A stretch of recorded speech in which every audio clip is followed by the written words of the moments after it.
Something else that I want to point out, especially if this is your first time doing a self-portrait session, you're going to end up with a million photos that you don't like. So just remember to go easy on yourself. You're not a professional. Nobody takes a bunch of pictures and likes all of them. Like if you're used to taking selfies, you know that sometimes you'll take a reel of like 50 and you might find one or two that you actually like. So go easy on yourself. There's a trash button, a delete button for a reason. Just keep moving forward and grab as many photos as you can until you get a collection that you like. All right, before you get started with your posing, make sure you've got some good tunes. Make sure you dust your face with some mattifying powder to get rid of any shine. Make sure you wipe off your lens on your camera and make sure you've got your diffuser up over any harsh lighting. For the first set of poses that we're gonna do, all I want you to do is just to sit down. I want you to kind of point your toes just a little bit, not like ballet pointing, but just like you're wearing high heels. And I want you to bring one leg out. I want you to take your other arm and just kind of rest it on your thigh. I want you to take your other arm and just kind of drop it in between your legs and lean a little bit forward. And from here, you can play around with different ways to hold your head. You can even bring your arm up, put it in your hair, look at the floor. Just slowly move around and experiment with different ways to hold your arm. Something else you can try is to bring one of your legs in towards your body. And kind of the same thing, you can drop your arms forward, lean a little bit forward towards the camera, angle your head different ways, move your arm different ways, but always remember to be leaning a little bit forward.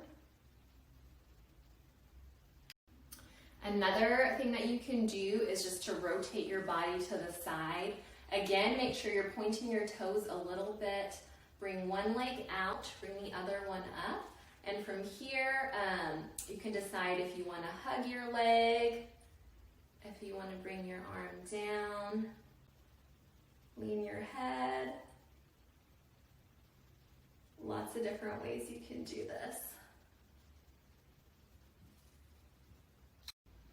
So this next set of posing really focuses on the top half of your body. It is up to you if you want to sit down for this or stand up. I prefer doing this standing just because it helps me keep my body stretched out and a little more elongated. Sometimes if I'm sitting down, I tend to slump over a little bit. So it's really up to you, whatever is going to be most comfortable for you.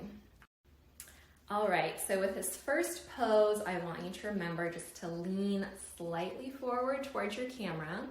Go ahead and wrap your arm around your midsection. It doesn't matter which arm you use, just whichever one you feel most comfortable with. Then you're gonna rest your opposite arm over it. And remember what I said before about just having a really loose wrist and fingers. You can really play with angles. Just remember to pose long enough so that you can go back and grab some non-blurry stills. Or you can also switch hands if that's more comfortable for you.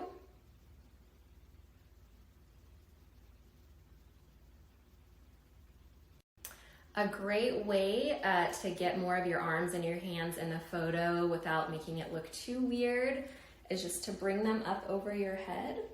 And just kind of cross at the wrists and just loosely just kind of let them fall.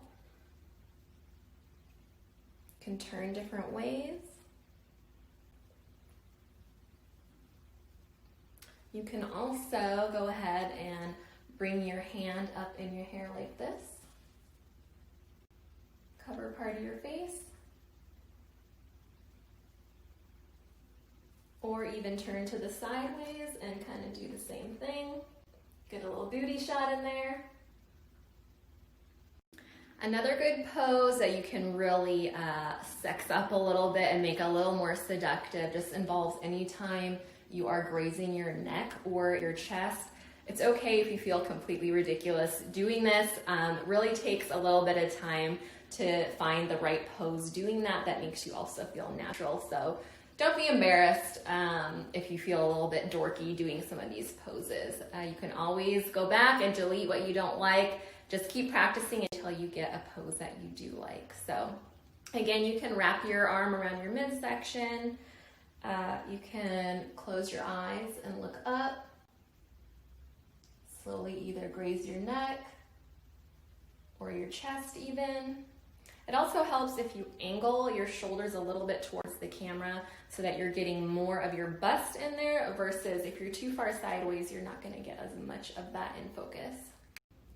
So for the final set of posing, it's all going to be on the floor. It's up to you if you want to make your fake little bed like I did here, or just have it on the bare floor, or if you want to have it on your bed, do it on your bed. Really, it's whatever you want to do. These are your photos, so there's no right or wrong way to do it. So for the first pose, just go ahead and bring one leg in and the other leg over the top, and then from there you can decide if you want to grab your leg, if you want to rest your arm on it, if maybe you want to lean forward, bring your other arm up.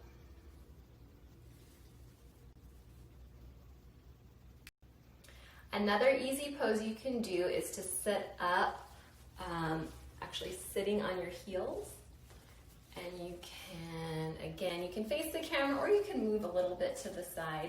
I try to bring my legs around so that I hide my feet. I think it looks a little weird to see your feet hanging out from in between your legs. So get a little creative, lean towards the camera. And this is another one of those. You could drop your hands in front, or you can rest your hands on your side.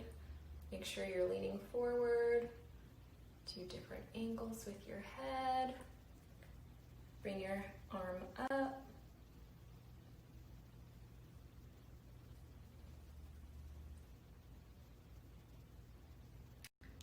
For the last pose idea that I have for you, it's something we like to call implied nudity. I realize that these are your photos. It's totally up to you if you want actual nudity or not. But this is a good one to kind of give the illusion that you're not wearing anything, even if you are, and you kind of want to keep things still a little bit mysterious. All you're going to need is to grab your pillow and just hug it, and it's going to hide all the areas that you don't want shown. Get your hair out of your way. You could lower your straps so it gives the illusion that you're not wearing anything on the top. And this is where it gets a little uncomfortable, but it will look great in your final photos if you fake laugh.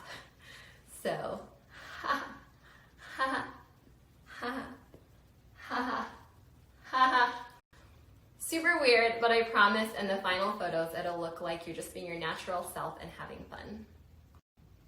So there you guys go. I hope you found these tutorials helpful to you. I hope you're feeling inspired to go create some awesome photos. And I would love to see what you come up with if you choose to share that with me. I think that would be very special for me to be able to see what you can come up with. Just remember, it's okay if you end up with a bunch of photos you don't like. Just delete them right away and then get back to taking photos and keep taking them until you find a collection that you actually like and can be proud of. And finally, I really recommend taking as many photos with your Bluetooth remote shutter as possible versus the alternative, which is hitting record and then going back to grab stills. It's just, if you go back to grab stills, it's just more likely the photos are going to be a bit more blurry versus if you can actually just hit the shutter, your photos are more likely going to be in focus and just a little better quality.